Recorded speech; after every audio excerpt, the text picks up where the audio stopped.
Hello, you wonderful people, and welcome to another episode of Not Too Comic Book. This being a show where we talk about TV shows that are adaptations of comic books. For today's episode, I'm going to talk about Hotel Inhumans Season 1, Episode 7. A great episode. A lot of really interesting things went down in this episode, so let's break it down. We are picking up immediately where the last episode left off, where the most recent and last assassin in this Rolodex has popped up, a very well-known assassin known as Double Fang, just because the way he uses his swords and stuff.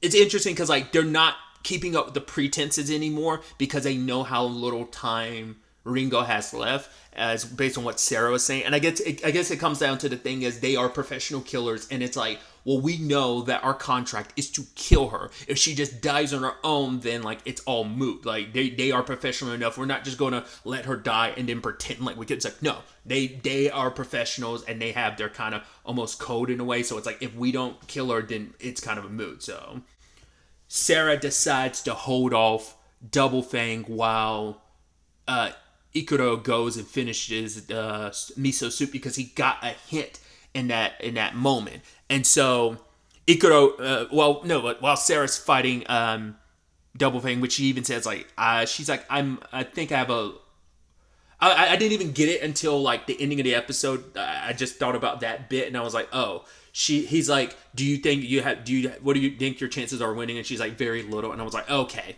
So that's where it comes back around full circle in so many different regards. I didn't think about that until just now that I started this recording.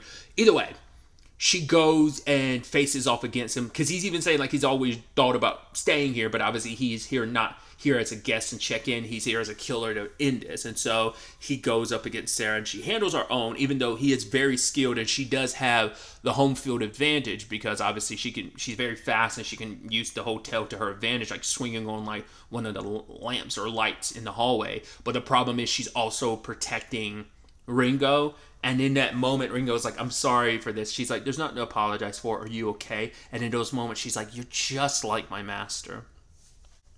And it ends up being this interesting conversation between Double Fang and Sarah about what's the point of it all. She's nearing the end, so what is the point of putting forth all this effort? And Sarah says, yes, with the time she has remaining, it might seem meaningless, but for her, there's something that she's grasping and able to get from this, because she's like, the nature of professional killers, you basically have to not let your hearts engage, because letting your hearts engage prevents you from doing your job as a killer. You have to shut yourself off. But she's like, but when those hearts engage, there is this interesting thing where she was saying there's this voice inside, and I'm going to butcher it. My perspective on it is, she was saying that, because Double Fang was saying that they're professional killers, they're Inhumans, but she says the line of only humans can kind of engage. So to me, it's almost flipping what my perspective on this story has always been, that they are Inhumans learning how to be human. But it's almost like, if your heart can engage in the first place, only humans can engage. So it feels to me like she's saying you guys aren't completely lost. You're not Inhumans. You are humans. You're dulling yourself, sure, but you're not inhuman. You are human, because only humans can have their hearts engaged at all. And for her, there's something beautiful in all of that. And the struggle and the fight to try to hold on to that, for her, it's as a concierge, that's my duty to see that through and protect that.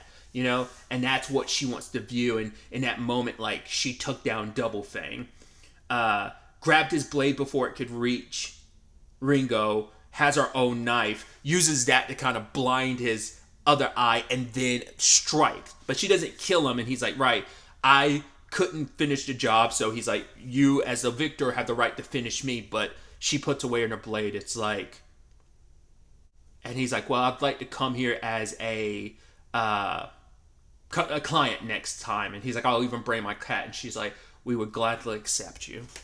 But Ringo's condition is getting worse, and she passes out. And when she comes back, it's like, yeah, like it's proof that we're right there at the end. And Ikuro shows up with her detect, because she's like, I'm sorry, they kind of make you guys like work on my like selfish final quest, but they're like, no, we don't want to hear you say sorry. How about this instead? And she tries the miso soup, and it turns out exactly what her master made. And Ikuro explains like every professional killer has like a double name, like kind of like their name and like kind of like a double so he started thinking like, because they were in France, her name Ringo means apple. He was wondering like, could there be something else in French that means apple, and it's tomato, and tomato's known as like a love apple. And so the secret ingredient was tomato ketchup. And for her, it's like that little thing was what made all the difference. And for her, it's like, well, why didn't she just tell me that? You know, something as simple as that. And Ikuro was like, it's probably because she was too embarrassed to tell you, right? Right? Right?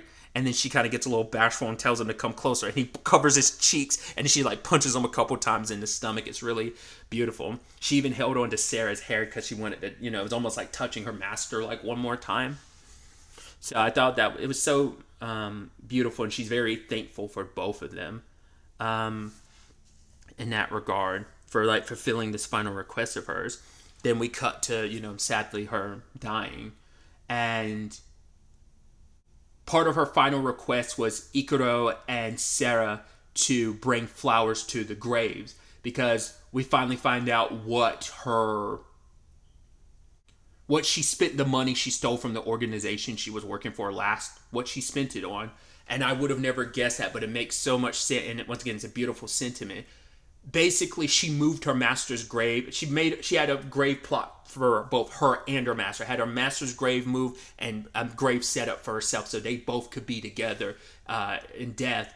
And it was basically to give. She bought a whole mountain so that their graves could be there to see that view, because where her master's grave currently was, there's a church blocking the view. We even see her like at the hotel reach out because of how beautiful the view is, and so that's what it was. And I was like, that's really, really beautiful.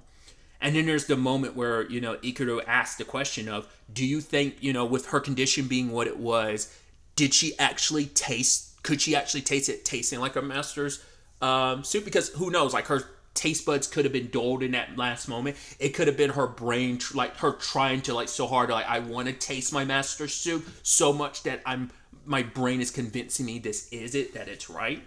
And I think at the end of the day, my takeaway from it doesn't matter. I'd like to believe it did, but at the end of the day, it kind of didn't matter, even if she could taste it, because, and Sarah says it herself, like all that mattered from it, her takeaway was her smile at the end is what I'll never forget. And that's what we were able to give her. And that's what I think is important. And that's what her master would want the last thing to be for her in her last moments. Because we cut to like, you know, a young Sarah. And I love how it's drawn here, how it's animated. There's almost like this, like, I don't know how you call, once again, I'm not an animator. I don't know the proper terms, but like there's like a sketch quality to the animation.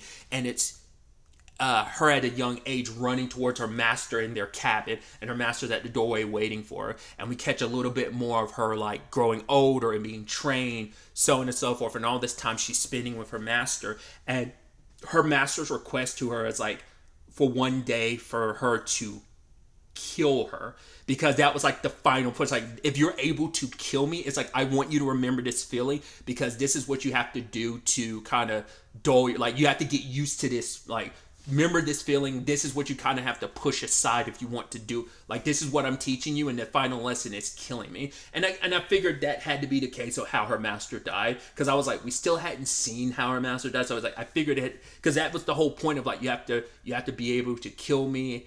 And you see that moment, because I think for her, she probably never thought the day would ever come that she would kill her master. And I think it's like either like her master was so caught off guard, and it's like, that's what you do as a killer. You take advantage of those moments to strike. But I think for her, it's like she probably never thought that Ringo never thought the day would come, and so that's why it took her by surprise. Like, wait, I actually did it? No, like, I didn't, but it's like, no, it's okay. And she's like, just hold on, and she's just like, I was waiting for this day, because for her, it just proves that, like, well, it's all the same, but Ringo, it's ready. And it's like, remember this feeling and good night, my little blade, And but there is the beautifulness of at the end, like, you know, who knows how much of that is, you can, like, I'm me and I want to believe it's real. You could just be like, okay, if you want to break it down, you could be like, oh, it's just like the final synapses in someone's brain, like making them see something, the light, the reuniting. But I want to believe it happens, and just her being reunited with her master after all this time and them being forever together, I think is beautiful and just makes me very teary-eyed. Just I'm not shedding any tears, but I feel it welling up, and it's just like the show kind of brings that out of you. Like I said, it's a very tough show in the regards of, like, it's going to be a depressing story, but I think the point is of, like, the lives, they do matter. The time does matter.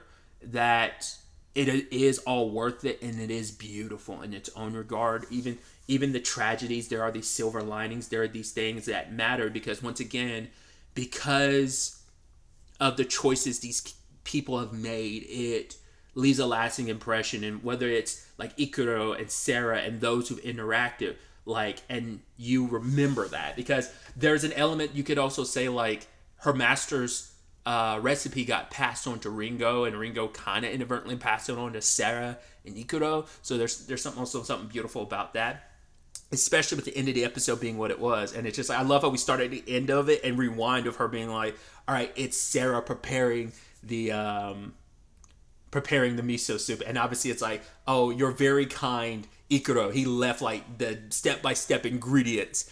And then the final thing is like, okay, add a little bit of the secret ingredient. And I love that Ikuro specifically put, like, how much is, like, what, 5 milligrams, I think, or something like that, of like a tablespoon, or maybe he didn't specify. I could have sworn he did, but she just says, like, oh, she focused on was very little, and then you can tell she dumps quite a bit into it because it's overtaking the soup a little.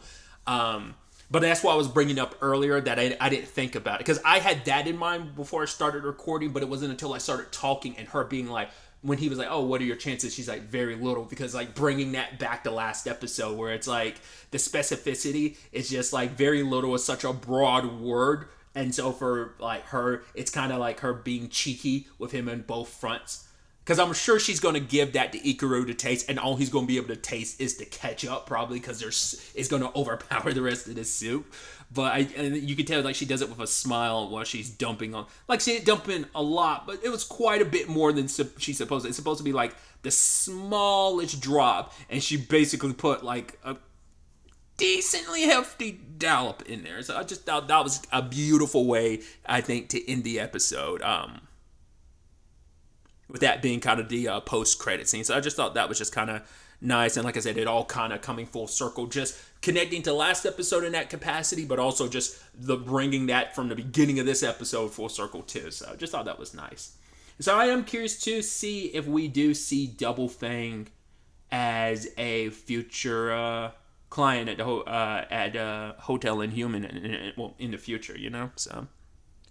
But yeah, that's really all I wanted to talk about. Till the next time we meet, be happy, be safe, live life to the fullest, and enjoy it. Good day and goodbye.